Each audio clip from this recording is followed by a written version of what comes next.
Hey everyone, today I'm going to be reviewing the NARS Radiant Cream Foundation, which it comes like this for $38, I believe, and you can buy the compact like this to put it in. I received, this is a little disclaimer here, I received this as a gift, and I got both of them. So realistically, I don't necessarily know if I would purchase the compact, because you have to purchase the compact for $10, and then you have to purchase this. Now, if they were like a starter set or something that was like $40, $45, I think that would be great. But there isn't, so you have to, purchase them individually. And then, these are sort of labeled as a refill, even though you're purchasing this initial one with this versus individually. Versus in a set. So that's just something to keep in mind. I like the way it does, and I like that there's a big mirror, and I like that it's travel friendly like this, because this realistically on its own is not secure enough to travel. I would not trust it on its own in a bag or anything. So that's something to keep in mind, that you're probably going to want to pick this up if you plan on traveling with it. I really don't travel with it. I just put it on at home and then that's it. I'm good. Now the shade I have is Duval, and I'm just going to pull it out because it'll be easier to talk about and show. Now it's described as a radiant cream foundation that can be a touch-up. It can be used to set foundations and stuff. I don't know if I'd use a cream to set a other foundation. I use it pretty much just as a cream foundation. It's described as medium coverage. I don't know if I'd take it that far and say that it's medium coverage. I'd say it's light coverage. It's very natural looking, and it provides a very natural glow to the skin, so I think radiant fits well into the name. But medium coverage, it definitely is not. If you have a lot of issues, then this is not going to be something you're going to like. I tend to go for medium to full.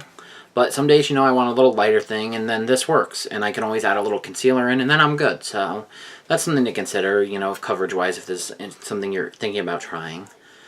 Now, it comes with a sponge, and it recommends using a sponge over this.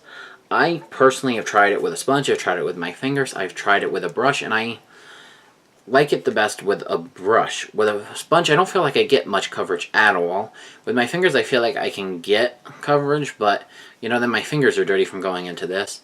Ultimately, I like using my Expert Face Brush from Real Techniques with this.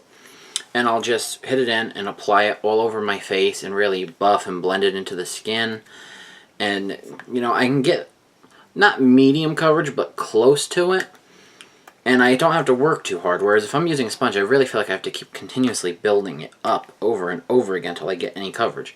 So I definitely like it with the brush, and like I said, I just dip the brush in and then buff in circular motions and go back over if I want to add a little more coverage or anything.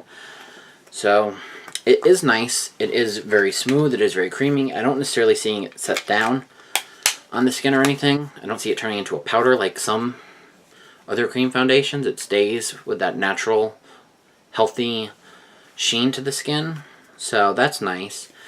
It is very smooth, it does blend nicely, and I think the shade range is very forgiving. There's 14 shades in total, and I mean, this is kind of a little off for me in summer, but it still works. So I think the shade range is a little forgiving, and if you don't get that dead-on perfect match. So overall, it is a nice foundation. It's a great cream foundation. It's good for natural coverage, like I said.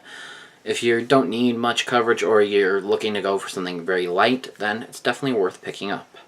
Like I said, I'm not crazy about the way the packaging is set up, where you have to buy both separately instead of getting like a starter set or something.